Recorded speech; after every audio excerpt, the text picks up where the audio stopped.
Buenos días a todos. Vamos a comenzar la clase de hoy. Presentación. Bueno.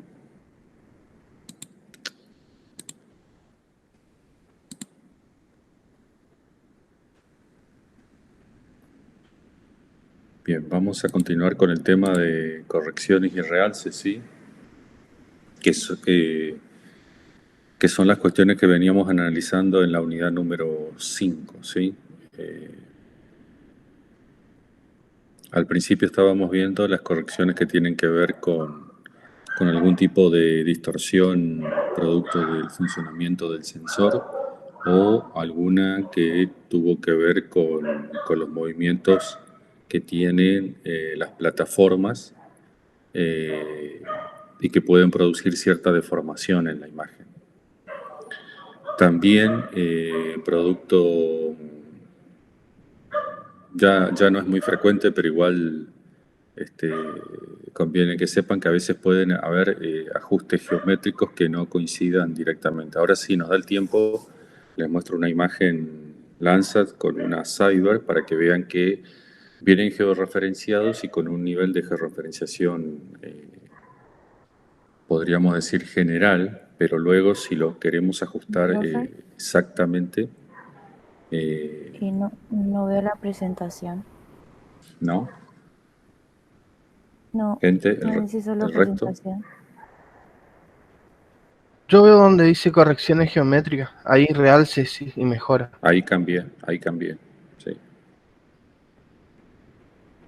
¿Seguís sin ver, González? Sí, profe, me sigue apareciendo igual. Celeste y Mancilla, ¿lo ven? Yo lo veo.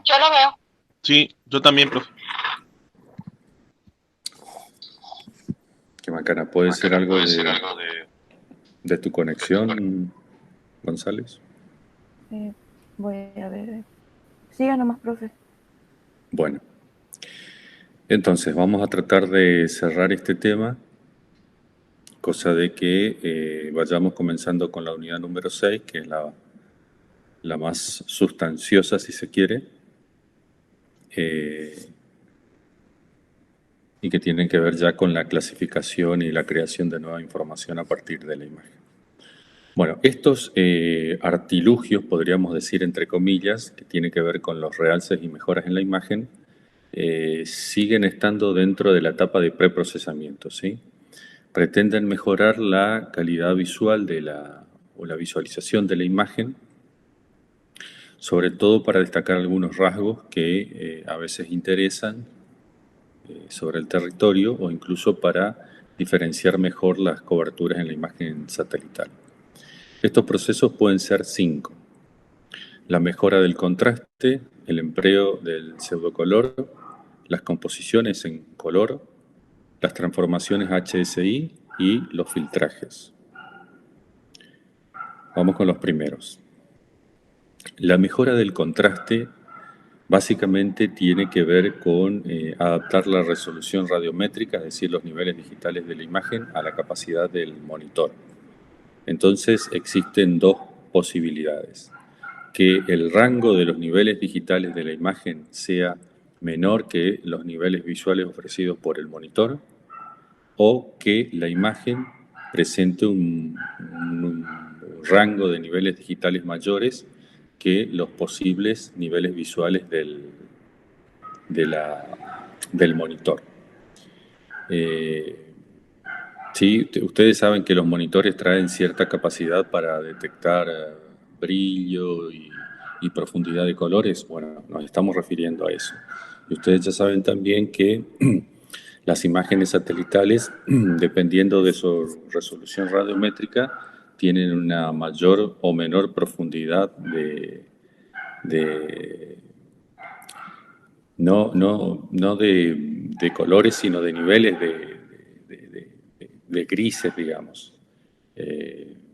Sí, ya saben que la de 8 bits tiene 256 posibilidades de albergar la información en ese rango de valores, pero la de 10 bits, la de 12 o la de 16 bits tiene un rango mucho mayor.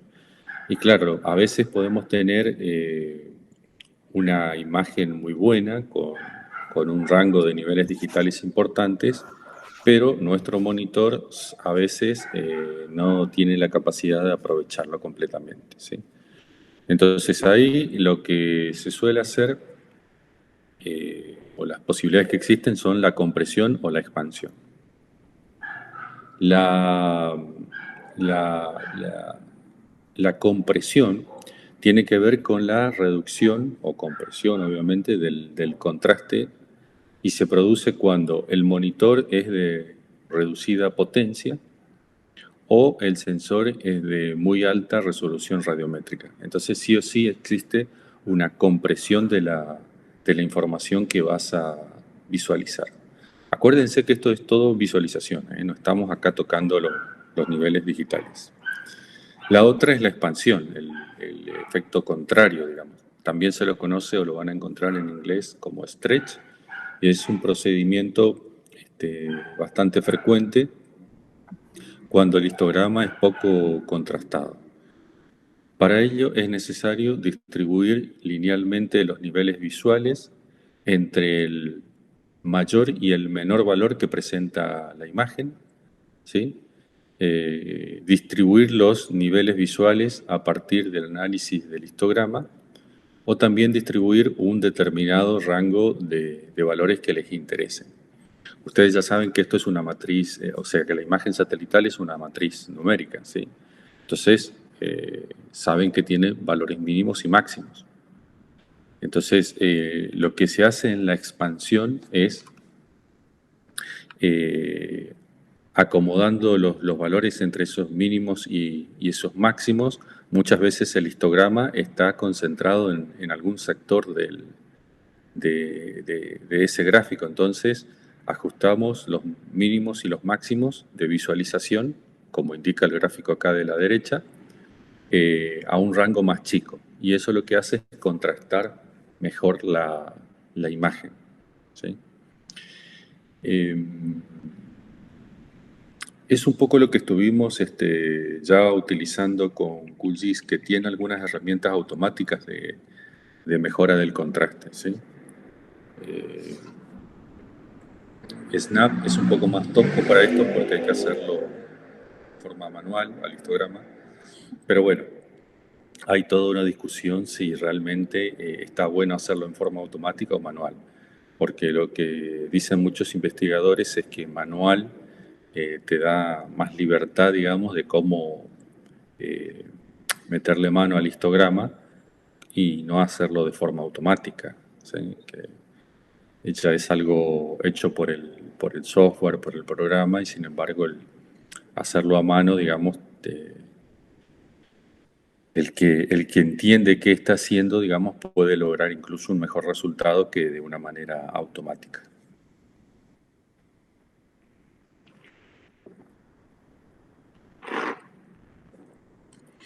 El segundo método tiene que ver con el empleo de pseudocolores. Se ocupa básicamente para imágenes ya clasificadas, o también en el caso de algunas monocromáticas, ¿sí? Por ejemplo, cuando tenés una banda pancromática, o tenés una foto aérea que está en una sola banda, podés llegar a aplicarle estos pseudocolores. Por ejemplo, bueno, los colores tienen cierta lógica. El rojo suele utilizarse para el área urbana, el color verde para la vegetación y el azul para todo lo que es cursos y cuerpos de agua, ¿sí? En el caso de las imágenes de abajo tenemos la imagen original en la izquierda y la pseudo coloreada a la derecha. Fíjense que de esa forma, bueno, esto es una imagen clasificada, fíjense cómo se puede extraer muy bien el contorno del río Negro en este caso, y todo el sistema lacustre que lo acompaña, incluso las lagunas del sur del área metropolitana y las que están hacia el oeste en la zona del aeropuerto. Otra posibilidad es aprovechar la información multiespectral que tienen la mayoría de las plataformas y de los sensores espaciales. Y es un poco lo que ya veníamos haciendo, ¿no? Hacer unas composiciones de bandas que nos permitan discriminar mejor las coberturas en la superficie terrestre. Acá lo que tienen que saber, que no me acuerdo si lo habíamos charlado antes, es que, a ver, esto sí ya lo saben, que cada plataforma tiene un número distinto de bandas, ¿no? ¿Se acuerdan de eso? Sí, profe. ¿Se acuerdan cuando armamos la tabla? Ahí ya había quedado escrito, pero bueno, nunca está de más recordarlo, ¿sí? El Landsat 8, ¿cuántas bandas tenía? 11. Bien. ¿Y el Sentinel 2?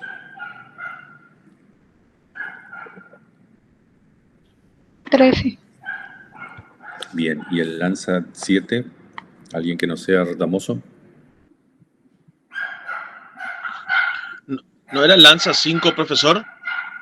O el 8. Sí, Cinco era. sí, hicimos el 5.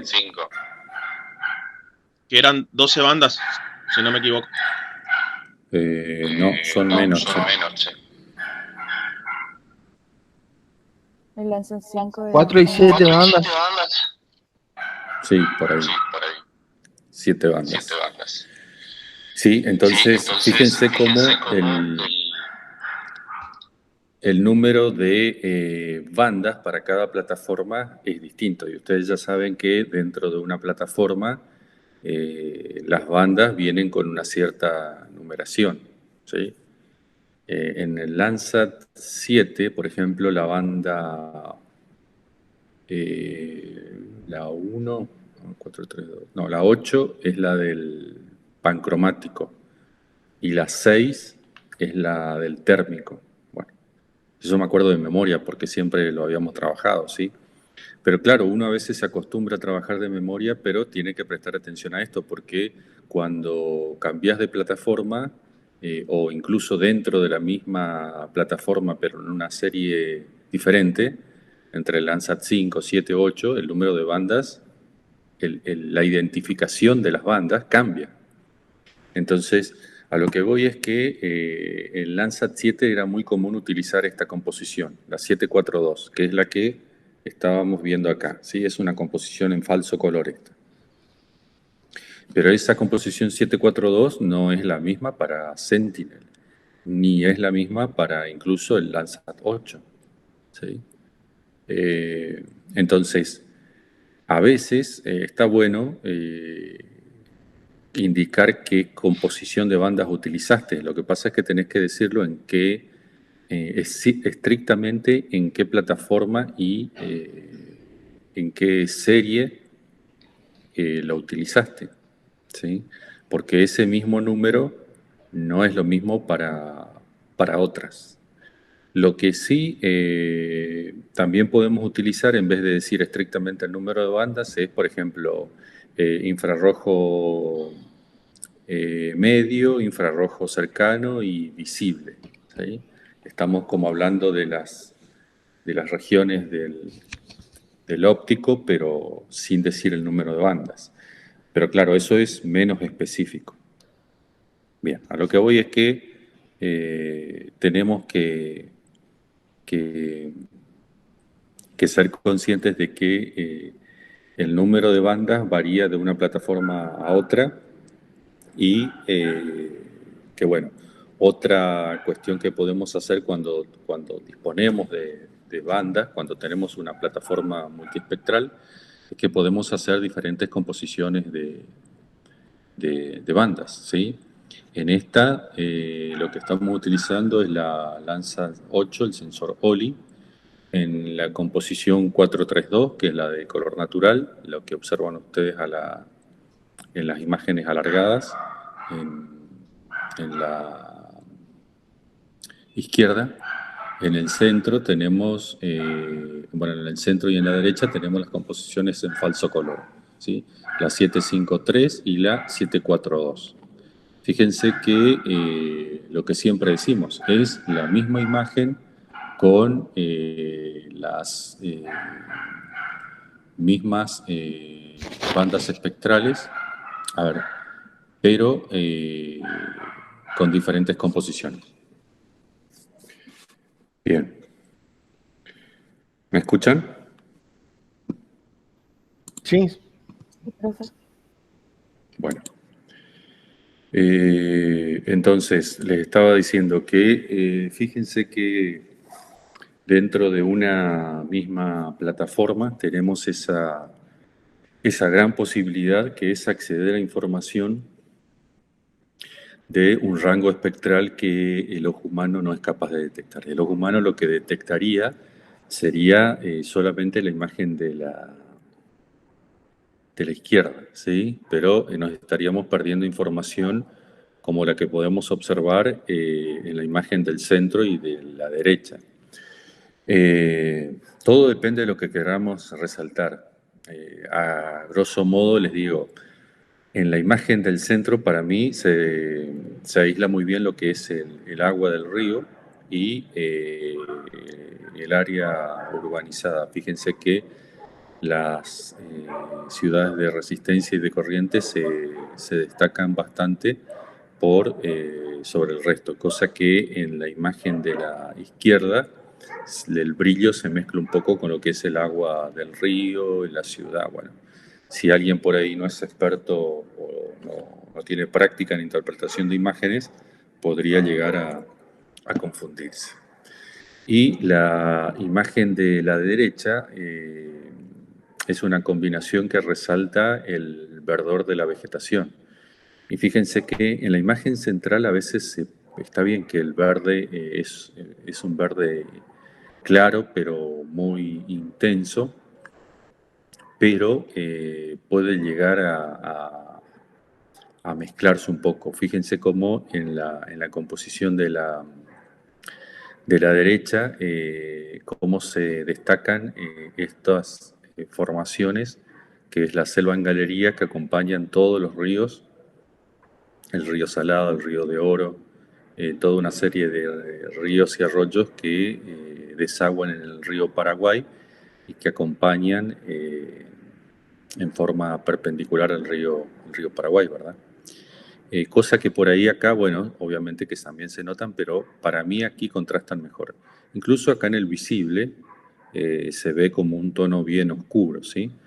Y acá en la imagen de la derecha es como que se destaca mejor. Bueno, obviamente el río lo colorea con un tono irreal, pero es lo de menos. A lo que voy es que en una sola composición no van a aislar mejor o de la mejor manera a todas las coberturas. Tienen que probar distintas composiciones y de esa manera se aíslan ciertas coberturas mejor que otras, ¿sí? Por eso es importante que conozcan las combinaciones, que prueben. Tampoco es que está todo escrito sobre esto, hay muchas y cada uno yo creo que puede encontrar la suya. La suya me refiero a la composición que mejor satisfaga el objetivo que está persiguiendo. Si quiero aislar agua, bueno, encontraré una. Si quiero aislar área urbana, otra. Si es cultivo, otra. Si es vegetación natural, bueno, esta, la 742, por ejemplo, me parece que es bastante buena. Pero bueno, esto también está hecho con Landsat. Habría que ver si, seguramente, el número de la combinación de bandas en Sentinel-2 va a ser diferente. Bien, el cuarto artilugio que podríamos utilizar es lo que se conoce como HSI. Es una transformación que significa hue, en castellano sería tono, saturación e intensidad. Vieron que muchas veces cuando se retocan las imágenes incluso en el celular, te da la opción de hacerlo en RGB o en HSI.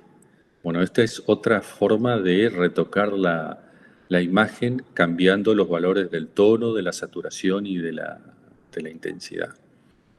Yo mucho no manejo la edición de imágenes, pero veo por ahí, como maneja mi hija, es que a veces también está en el celular, a veces vienen este tipo de opciones para mejorar una imagen, aparte de los filtros que son los que vamos a ver ahora más adelante, pero también esto es como hacerlos como o más brillantes o más opacos, ¿sí? Pero bueno, estrictamente esto se llama modificar el tono, la saturación o la intensidad de los colores. Bueno, esto también lo utilizamos al combinar la información espectral de los sensores y tiene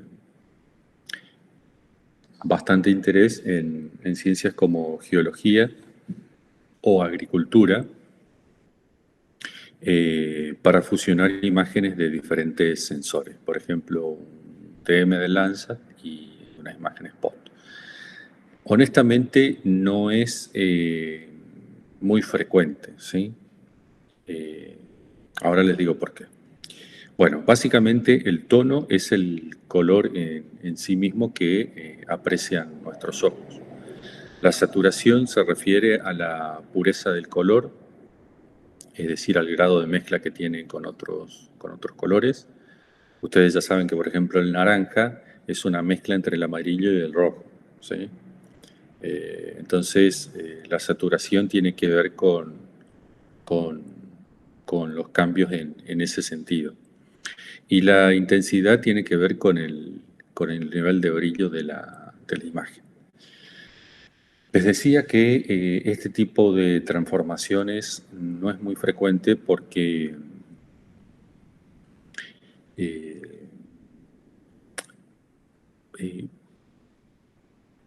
lo que normalmente se trata de evitar, digamos, es mezclar información de una plataforma con otra, ¿sí? Es diferente Sentinel, porque en Sentinel, que tiene 6 series, o sea, tiene Sentinel 1, Sentinel 2, Sentinel 3, la 4 y la 6 creo que están por lanzar y está funcionando la 5, ¿sí? Lo que buscaron con Sentinel, con toda la serie de plataformas, que todas son muy diferentes, es que haya cierto grado de integración, pero solamente en esa plataforma. Si yo quiero mezclar, como les puse el ejemplo, una Landsat con una Spot, ¿lo puedo hacer? Sí, como siempre, de ser posible, lo es. Pero no es común y mucha gente no lo recomienda porque básicamente sería mezclar algo así como peras con manzanas, ¿sí? Las dos son frutas, pero son diferentes. Entonces, el producto que obtendrías de mezclar las dos no deja de ser un producto nuevo, pero es un poco cuestionable, digamos, el resultado. ¿Cómo les podría decir? Es una especie de Frankenstein, ¿sí? Es un resultado, pero no, digamos que es un poco dudoso el resultado que se obtiene, ¿sí? Porque es bastante artificial. Entonces, de allí que este tipo de transformación no sea muy utilizada.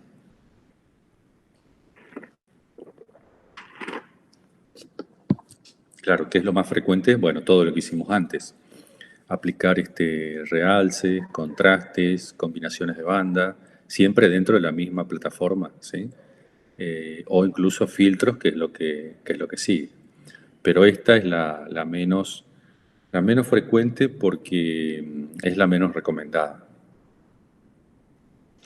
Bien, los filtros son el último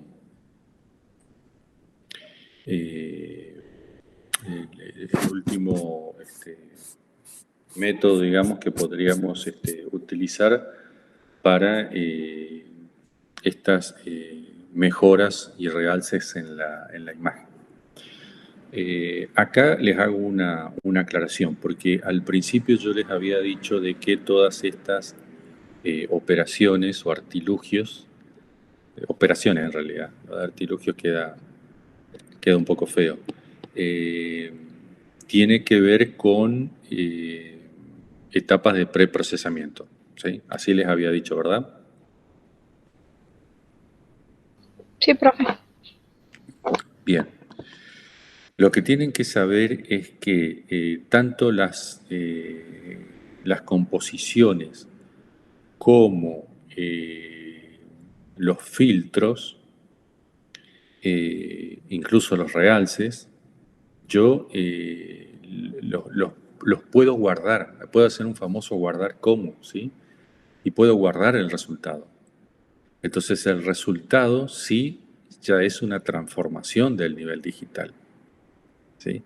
Entonces acá hay que tener cuidado. Cuando yo lo aplico visualmente, modifico el histograma, le aplico un filtro, mejoro el contraste, hago una composición, pero luego cierro la imagen y no se guardó nada, claro, ahí sí estamos hablando de preprocesamiento, porque no tocamos los niveles digitales. Ahora, es bastante común guardar los resultados de los filtros, ¿sí? Entonces, en esos casos, sí estaríamos modificando los niveles digitales. Entonces, ahí ya estaríamos en una etapa de procesamiento, no de pre. ¿Se entiende? Todo depende si guardás o no el resultado. Eso sería la condición. Si no lo guardás, estás en preprocesamiento. Si lo guardaste, ya hiciste un procesamiento, ¿sí? Les digo esto porque es bastante común guardar los resultados de los filtros. Por defecto, los programas no lo guardan, pero bueno, a veces es bastante común aplicar un filtro y guardarlo.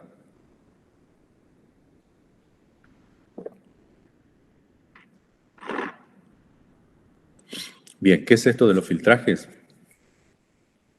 Bueno, básicamente lo que hacen los filtros es aislar componentes de interés para mejorar el contraste el contraste espacial en las coberturas. Acá yo le agregaría contraste, pero también ganar homogeneidad, ¿sí? Porque dependiendo de qué filtro utilicen, aumenta el contraste o homogeneiza, ¿sí? Básicamente consiste en mejorar el contraste, como decíamos, de los niveles digitales de un determinado píxel y sus vecinos, por medio de una matriz o una ventana móvil, que puede ser de 3x3, de 5x5, de 7x7, a partir de la cual se determina un coeficiente de filtraje. Cuanto más grande es la ventana, mayor será el resultado de la homogenización o el contraste en la imagen. Existen básicamente existen muchos filtros, la verdad, hay muchos. Pero podríamos englobarlos o podríamos reconocer como dos grandes categorías: los filtros de paso bajo y los filtros de paso alto. Bien, vamos con los primeros. Los filtros de paso bajo tienden a homogeneizar, ¿sí? O reducir el contraste en la imagen. ¿Cómo lo hacen? Bueno, minimizando la variabilidad espacial de los niveles digitales dentro de esa ventana que se utiliza en los filtros.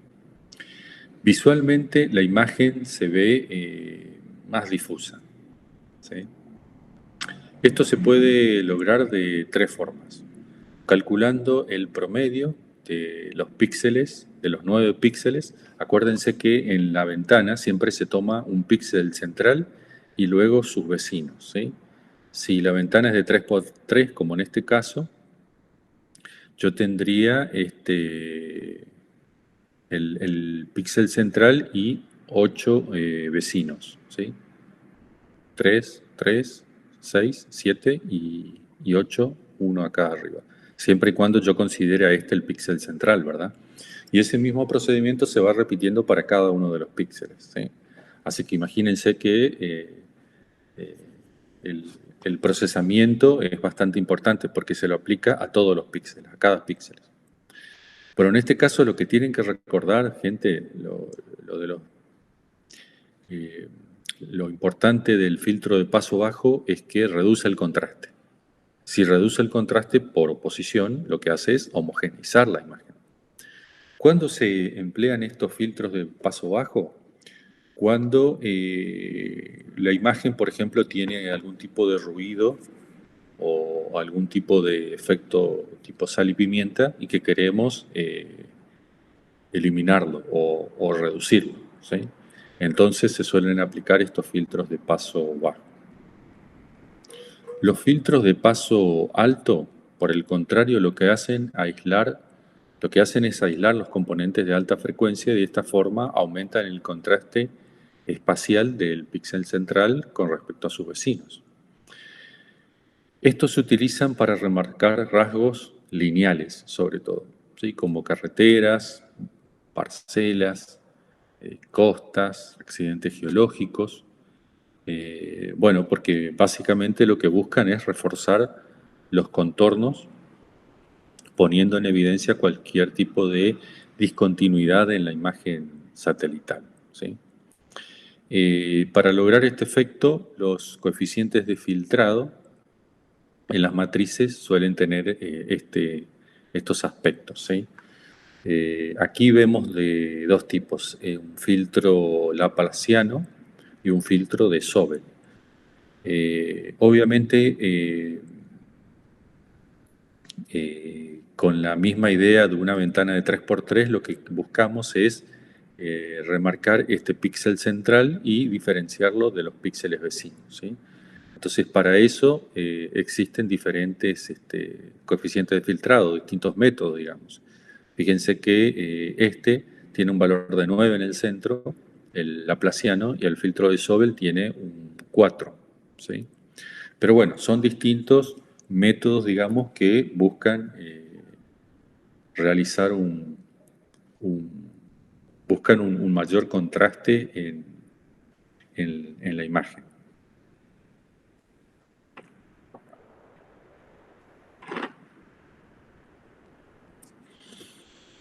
Dentro de este tipo de filtrados, los de paso alto, se encuentran también algunas matrices para aplicar filtros direccionales, ¿sí? También sirven para aumentar el contraste. El nombre de la matriz se debe, ¿sí? Estos nombres de norte, sur, este, oeste, sudeste, noreste, se debe básicamente a la dirección que sigue el mayor contraste, no a la dirección que realzan, ¿sí? Entonces, fíjense esta, el filtrado se llama norte, ¿sí?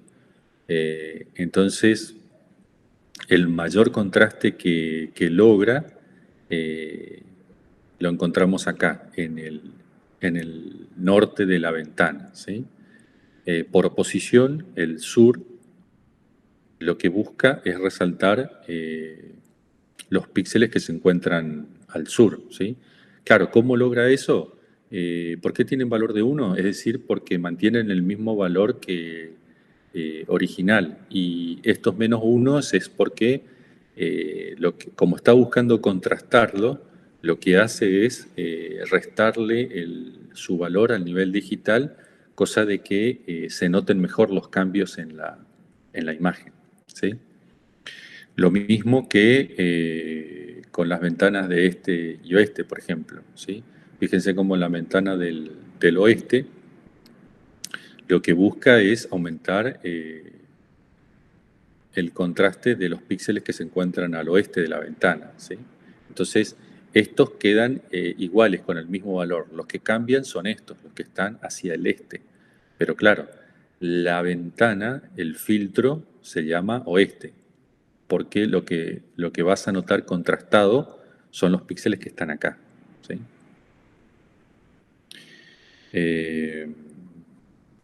Bueno, por oposición, el filtrado del este hace lo opuesto a la del oeste. Lo que vos vas a notar son el mayor contraste acá, en los píxeles que se encuentran al este. Por eso la ventana direccional se llama east o este.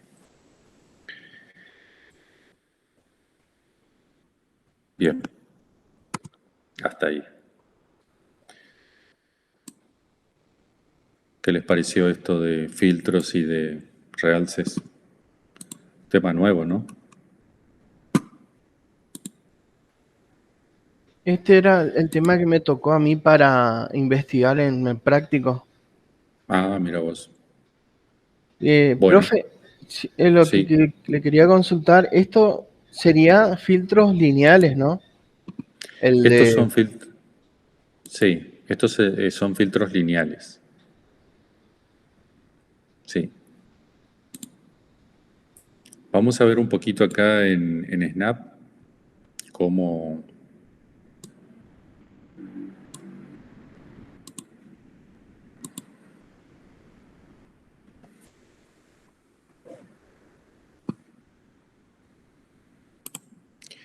Hacemos una composición en color natural con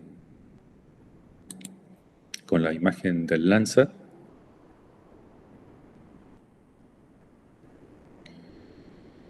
Y hacemos otra con un falso color, ¿sí?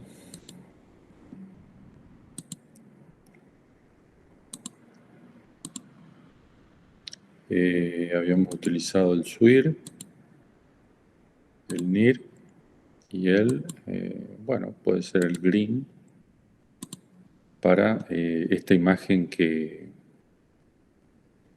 es la que siempre por ahí estamos utilizando, ¿no? Bueno, esto ya es una...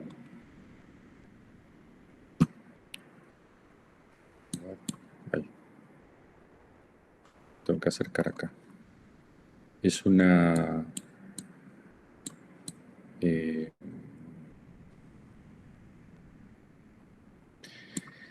es un procedimiento que utilizamos para mejorar la visualización de las coberturas en la imagen satelital.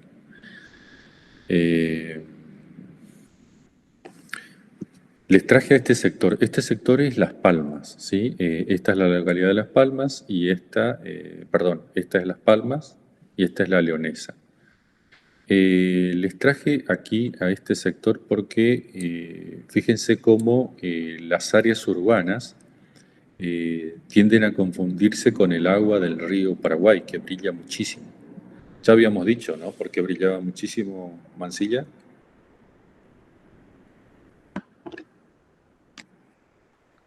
Sí. Sí, profe. ¿Te acordás? ¿Te acordás por qué?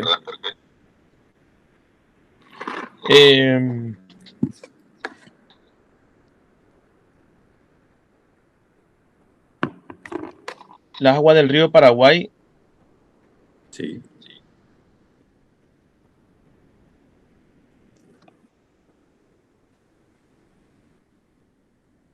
Ay, no estoy recordando. ¿Cursaste hidro, Mansilla? Sí. Sí, cursé, pero no. No pude regularizar la materia. Pero la cursé, sí. Entonces no hay perdón, Mansilla.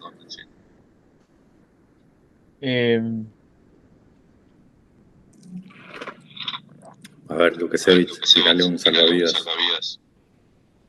Tiene que ver con los sedimentos. Sí, tiene que ver con esa gran cantidad de material en suspensión que viene arrastrando el río Paraguay. O A ver, sea, Mansilla, ¿y por qué tiene tantos sedimentos ese río? Porque es un río que nace en las altas montañas, sería en la zona de la precordillera. Y tiene dos afluentes como el Pilcomayo y el Bermejo que le aportan ese sedimento. Bien. ¿El río Paraguay sería un río alóctono o autóctono?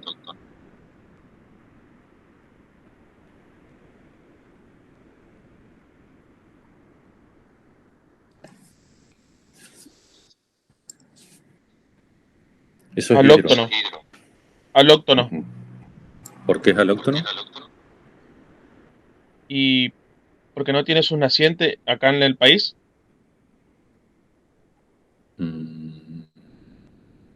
No exactamente por eso.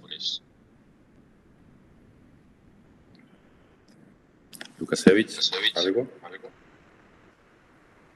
para aportar? No cursé hidro, pero tengo la leve impresión de que el, la, de que la, si bien tiene que ver con la naciente, pero es como, sí, tiene que ver con la naciente, pero que no, que es un curso aparte al que tenemos del Paraná, vendría a ser.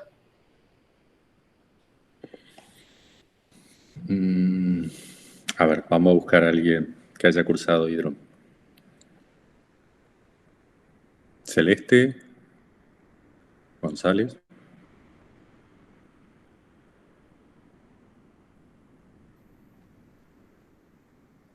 Puede ser que sea porque el clima es más húmedo. De donde viene sería, es más húmedo. Tiene que ver con el régimen de alimentación del río. Cuando pasa acá el río Paraguay en nuestra zona,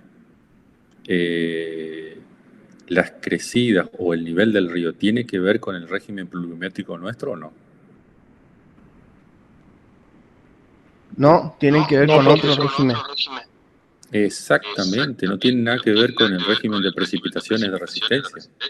Porque no sería. Ese río crece por las lluvias en el noroeste argentino y en el sur de Bolivia, cuando se bajan las bajas presiones del noroeste argentino, cuando se forma esa baja presión y llueve durante todo el verano ahí en esa región. Entonces, por eso en marzo y en abril se producen las máximas del río Paraguay acá, ¿sí? Y eso, justamente marzo, abril o mayo, no precisamente son los meses más lluviosos aquí en nuestra zona. Entonces, a eso se refiere un río alóctono y autóctono, ¿sí? Bueno, eso de río autóctono y alóctono, ustedes lo tienen que tener en claro, chicos. Cualquier río con gran extensión tiene esas características, ¿sí? Que el régimen va a ser mixto, complejo. Entonces, cuando el agua pasa por frente a esa localidad, muchas veces no tiene nada que ver con las lluvias que se producen ahí en la zona, sino que tiene que ver con cuánto llueve o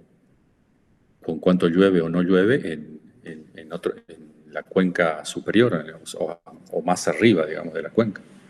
Puede ser la cuenca media o la cuenca superior. Eso siempre lo pongo como ejemplo porque no ocurre tanto con el río Paraguay. ¿Por qué, Retamoso, no ocurre lo mismo con el río Paraná?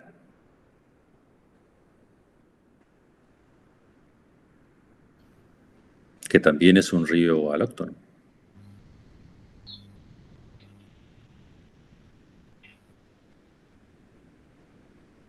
¿Qué diferencia hay entre esos dos ríos? Más allá de los sedimentos, que es lo que vemos en la imagen.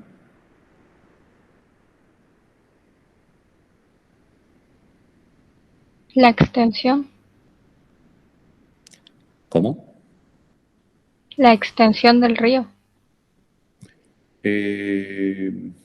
Sí, es un poco más extenso, me parece, que el Paraná, que el Paraguay. Pero pregunto, ¿tiene un régimen de precipitaciones diferentes donde nace el Paraguay y donde nace el Paraná?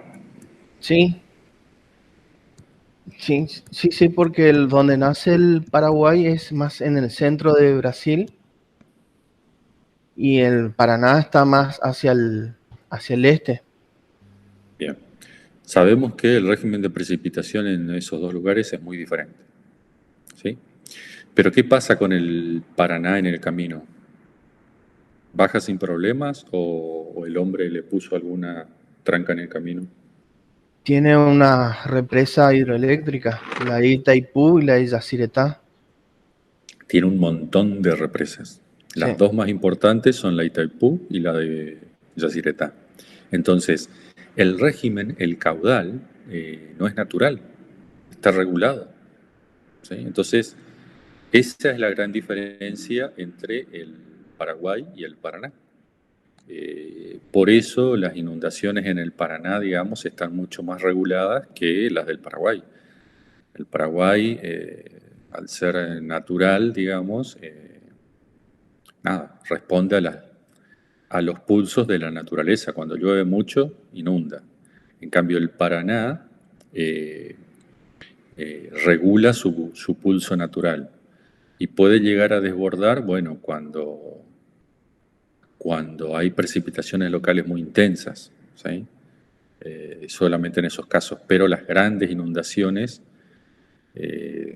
están mucho más atenuadas por estas represas que regulan un poco el pulso natural del río. Bueno, toda esa parte de hidro para hablar de las imágenes, ¿no? Bueno, no, lo que quería que vean era esta coloración blanca que vemos en las imágenes. Fíjense que brilla tanto como brilla en las ciudades, ¿no es cierto? ¿Alcanzan a ver estas parcelas acá también blancas al sur de la ciudad? Sí, profe. ¿Las ven? Bien. ¿Qué creen que es eso, ciudad o qué? Y yo no distingo bien porque puedo confundir con ciudad o con parcelas de suelo desnudo. Ujú.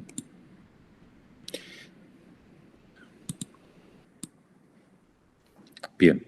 Por eso es importante la composición en falso color. Fíjense ahora en la imagen de la derecha. ¿De qué color la ven? Azul. Azul. Se parece al agua, ¿no? del río, ¿no es cierto? De las lagunas. Entonces, estamos seguros de que ciudad no es, ¿sí? ¿Qué podría ser esto? ¿Por qué lo vemos así azul? Puede ser, profe, que sea cultivo a riego o algo así. Exactamente. ¿Embalses? No, no son embalses. Es agricultura. Ah, Eh, arroz. Exactamente, son las arroceras que tenemos acá en el este de Chaco. En Corrientes tendríamos ahí en la zona de Mercedes, de Curuzú, por ahí, donde también se produce arroz. Bueno, el arroz tiene cierta especialización, digamos, ¿sí? Entonces es el único sector de la provincia que tiene las condiciones para este tipo de cultivo, que es un cultivo muy particular porque es con riego por inundación, ¿sí? Entonces fíjense cómo se ven las parcelas ya inundadas, se ven como cuerpos de agua, pero ¿por qué yo no lo confundiría con un cuerpo de agua natural? Por la geometría. Exactamente, por la forma. Fíjense que esta laguna grande que está acá entre las dos localidades sí es una laguna natural, ¿sí? ¿Y qué forma tiene? ¿Qué contornos tiene? Irregular. Exactamente, muy diferente a todas estas que tienen contornos regulares, ¿sí? Estas sí son parcelas de agricultura. Esta no. Esto es un cuerpo de agua como estos que aparecen un poco más acá hacia el este de la imagen. Bien. Profesor, Y esto que ven acá, ¿sí? la zona puede ser la que está en el famoso criadero de Pacú y todo eso. Esa zona es.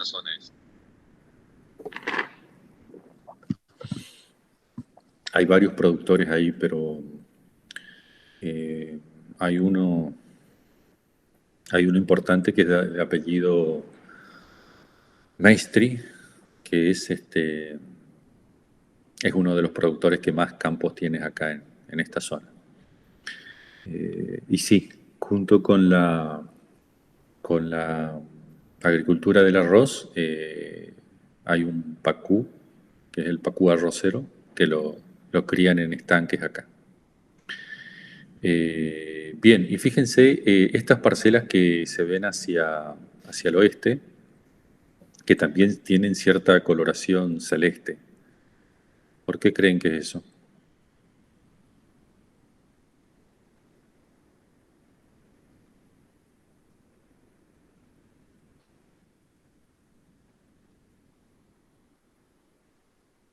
¿Alguna idea? ¿Vista? Aparte del color celeste se ve como más regular, digamos, como más cuadrado. Dijo que eran estanques, José, profe. Esta imagen es de, a ver. Es de 2021.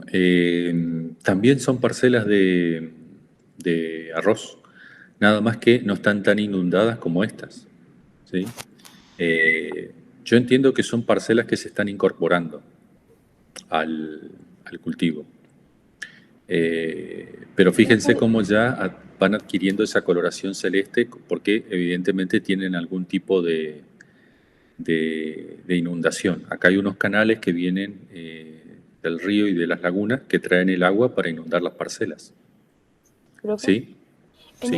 el color verdadero se ve en esa misma zona, se ve más, hay un verde más oscuro, no sé si lo ve, Sí, acá. que ese. ¿Por Sí. qué eso no es parte también de la arrocera, vendría a ser?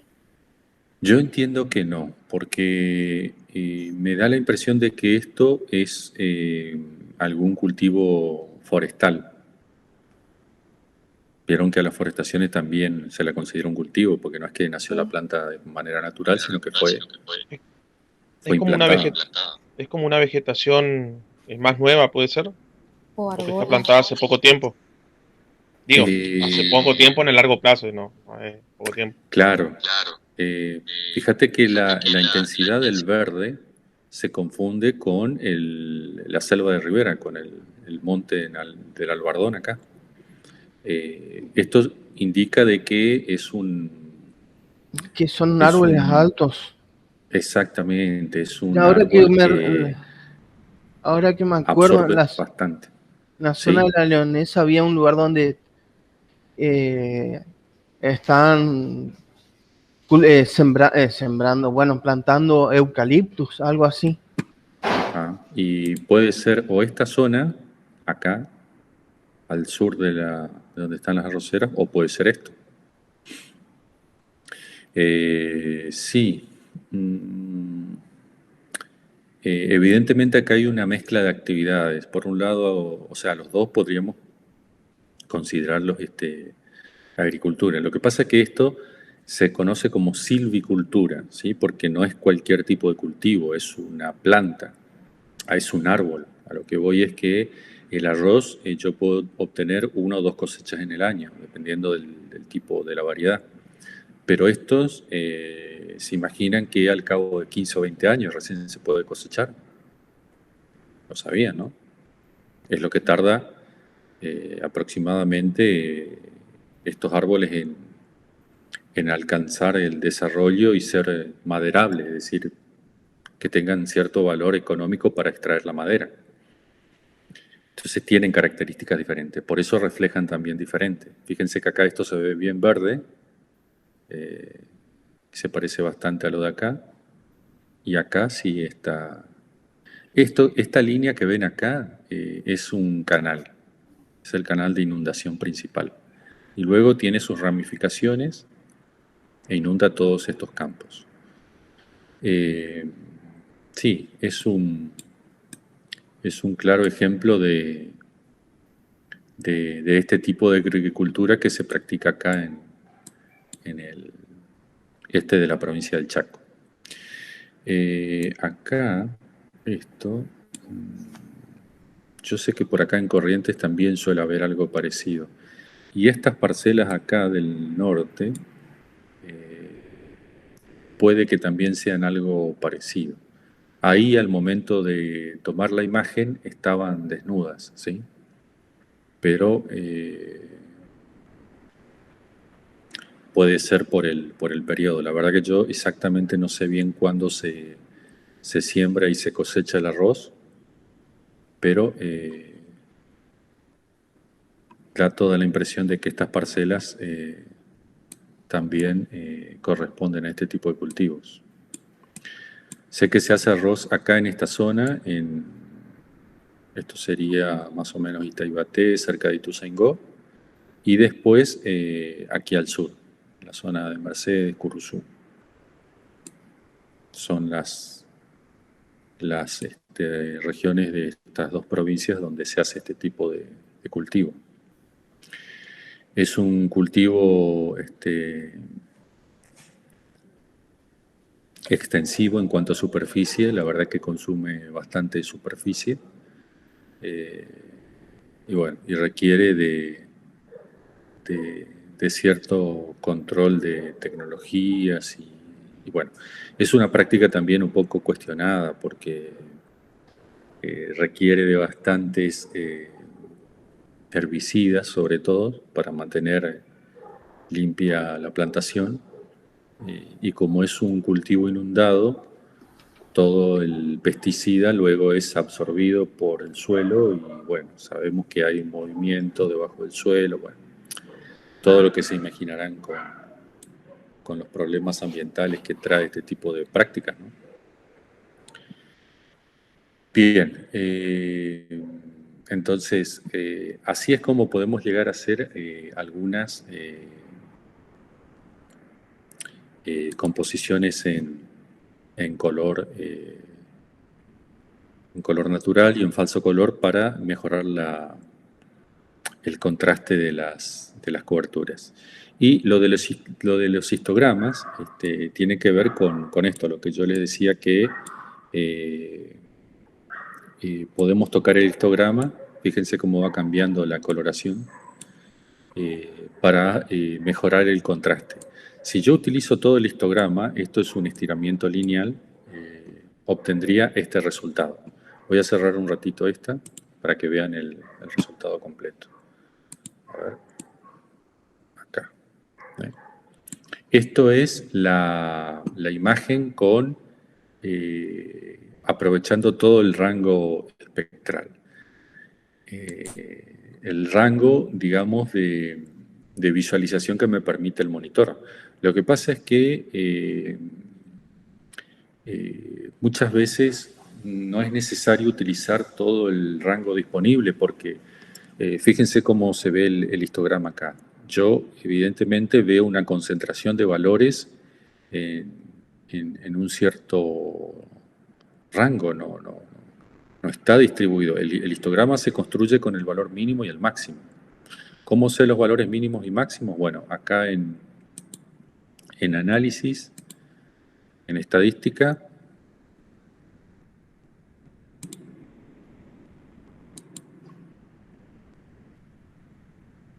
bueno, acá debería salir el valor estadístico, pero bueno, existe una función estadística en todos los procesadores de imágenes que te dicen el valor mínimo y el máximo, ¿sí? Lo que hace este histograma, el estiramiento lineal, es aprovechar todo el rango de los datos. Pero visualmente tenemos esta imagen poco contrastada. Entonces, ¿qué es lo que hacen? Reducir el rango de visualización. En Snap, con esta función estadística fuerte, o no me acuerdo el nombre en inglés exactamente, robusta, estadística robusta lo que hace es achicar el histograma. Fíjense que lo aplicamos.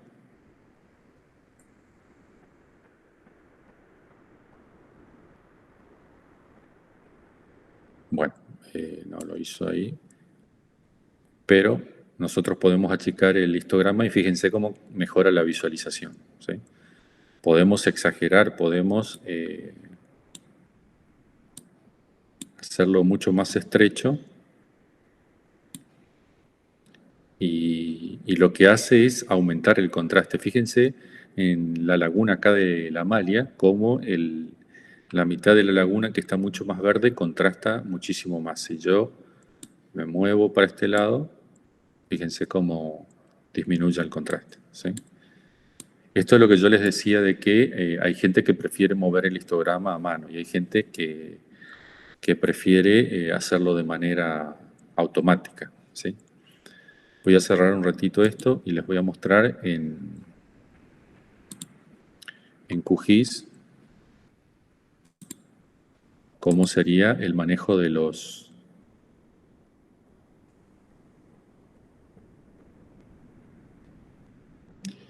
de los realces en QGIS. Todos los software de procesamiento tienen diferentes maneras de tratar estas cuestiones. Snap, por ejemplo, te deja que modifiques vos a mano el histograma de cómo visualizar, que es un poco lo que recomiendan los manuales. Lo que pasa es que hay que tener experiencia y estar jugando un poco, un rato, digamos, para lograr un buen resultado.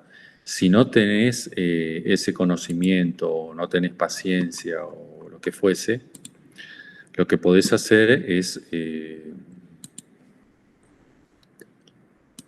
un contraste automático, ¿sí?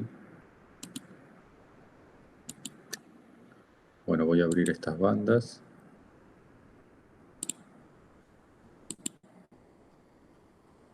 Ya saben que en QGIS, para hacer la composición, tenemos que ir a misceláneas, construir raster virtual. Y aquí ordenar las bandas. 1, 2, 3, 4, 5, 6, 7. Bien, están ordenadas. Le damos a seleccionar todos. Ok. Acá le pedimos que las ubique en bandas separadas. Ejecutamos y debería haber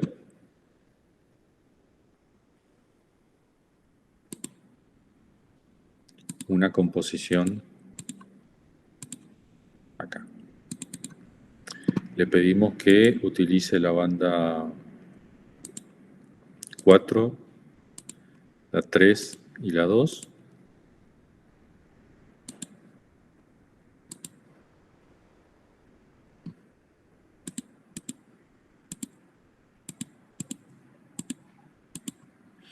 Bien. Y aquí está lo que decíamos, ¿sí? Vemos un contraste de este tipo. Y lo que tiene QGIS es esta barra para mejorar el contraste, darle mayor brillo, para aumentar el gamma, que también es para mejorar el contraste. Esta herramienta aumenta y disminuye el contraste y esto es para darle mayor o menor brillo.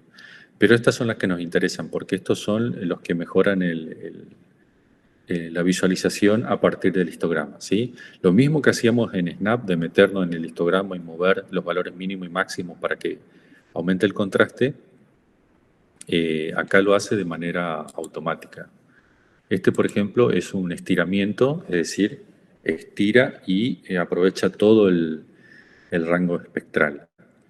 Sin embargo, lo que hace es corta y utiliza un rango más chico. Entonces, fíjense cómo aumenta el contraste, ¿sí? ¿Ven la diferencia entre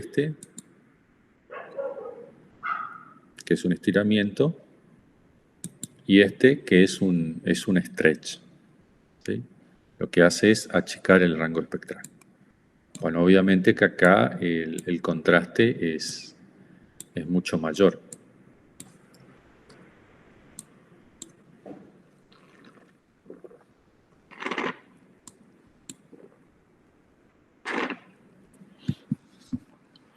Bueno, y por último, lo que le quería mostrar era, a ver si me permite cargar, estos problemas de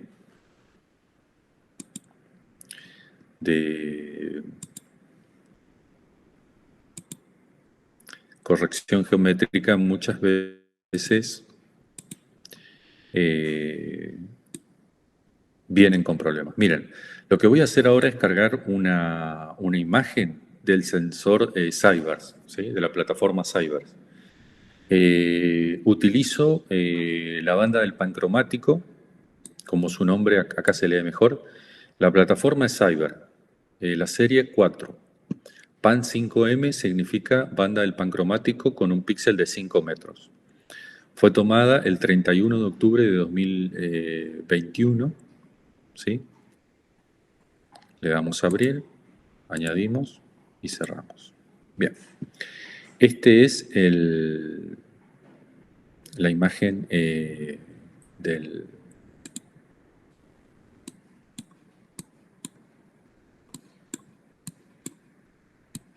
sensor Cyber. Fíjense, un detalle. Si yo estoy en la imagen Landsat y yo le doy 1 a 1, tiene una escala de visualización que el software lo que hace es buscar la escala más adecuada para una mejor visualización. Es como una escala geográfica, la mejor escala geográfica para ver estos datos, ¿sí? ¿Por qué? Porque aquí el píxel tiene 30 metros. Pero en Cyber, como tiene 5 metros, si yo lo activo y me paro ahí, fíjense que se ve diferente. Y si le pido el 1 a 1, que es la mejor escala de visualización, fíjense cómo cambia completamente, ¿sí? Esos son detalles que por ahí tienen que manejar con QGIS, ¿sí? Ahora, lo que yo quería que vean es el desajuste geométrico que existe. Fíjense que acá las dos imágenes son de 2021. Una es de octubre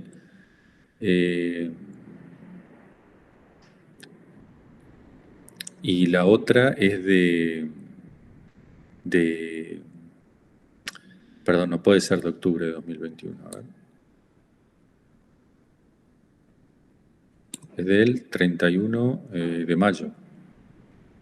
Sí, ahí sí puede ser, de mayo sí. Bueno, una de mayo y la otra es de febrero. Fíjense que no debería haber grandes cambios, pero sin embargo, miren lo que es la línea de la ribera correntina y el puente, cómo varía con respecto a la imagen Landsat. ¿Esto qué significa? Acá deberían coincidir. ¿Y por qué no coinciden? Bueno, por esos desajustes en la geometría que hablábamos al principio de los errores en las plataformas. Los dos tienen una georreferenciación a un nivel básico, pero necesitan ajustes a nivel local. Entonces, cuando yo las quiero comparar, acá se nota menos, pero igual, fíjense cómo está como corrido el río, ¿sí? Hay un desajuste entre ambas imágenes. Y las dos están georreferenciadas y bajo el mismo sistema. Entonces, hay un problema con la georreferenciación de los datos, ¿sí? Lo alcanzan a ver, gente, ¿no? Yo por ahí muevo muy rápido. Se ve, profe. ¿Se ve? Sí, sí, Bien. profe, se notan las sombras también. También, sí. Bien, lo último que les quiero mostrar, habíamos dicho que una de las operaciones que podemos hacer es pseudocolor con las imágenes clasificadas, pero creo que con este también se pueden llegar a hacer. Es decir, en la próxima clase, cuando avancemos con los temas de clasificación, van a ver cómo se aplican pseudocolores, pero básicamente en la presentación tenía que ver con esto, ¿sí? Es decir, yo tengo una cierta composición, hago la clasificación y al resultado yo le asigno una determinada coloración lógica, ¿sí? Sería algo así como un mapa temático. Esto es una imagen clasificada, pero también decíamos que se lo puede aplicar a imágenes pancromáticas cuando tenemos una sola banda. Entonces acá en las propiedades de la imagen, en vez de decirle gris monobanda, le podemos decir pseudocolor monobanda. Podemos utilizar una paleta, no sé, esta, la espectral, con 5 categorías. Le pedimos que aplique y tenemos este resultado, ¿sí? Fíjense cómo es la misma imagen satelital en el modo pancromático. ¿Y cómo es que tiene colores, me dirían ustedes? Bueno, en realidad no es que tiene colores, porque es monobanda. Yo lo que hice fue dividir el rango espectral en esta paleta de colores. Y los valores los rescalé y los dividí en 5 categorías. Y a cada categoría le asigné un color diferente, que va desde el rojo a este celeste. Eso fue lo que hice, ¿sí?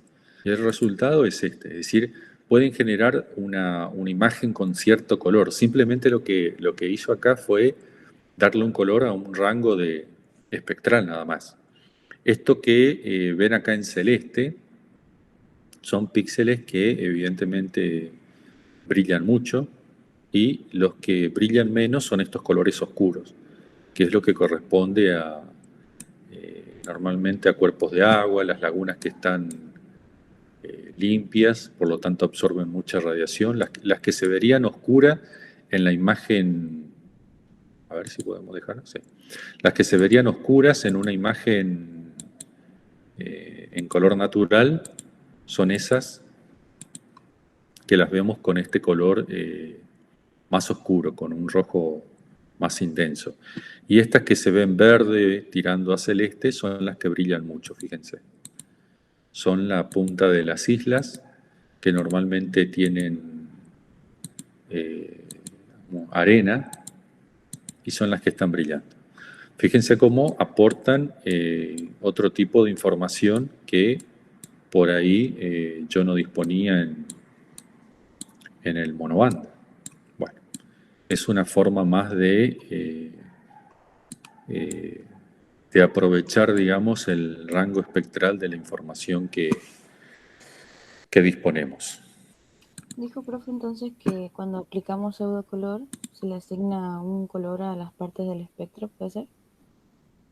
Sí, cuando aplicamos pseudocolor lo que hacemos es el rango espectral de la imagen, esos niveles digitales, los cortamos en porciones iguales y le asignamos un color a cada uno de esos rangos.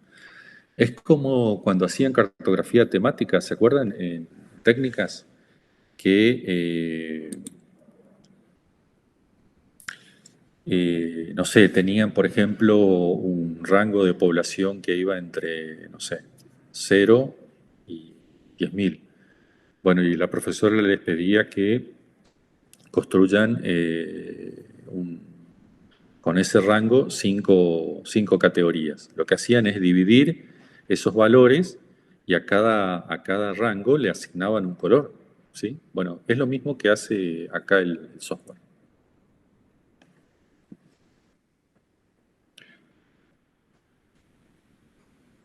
¿Alguna duda, alguna consulta, gente?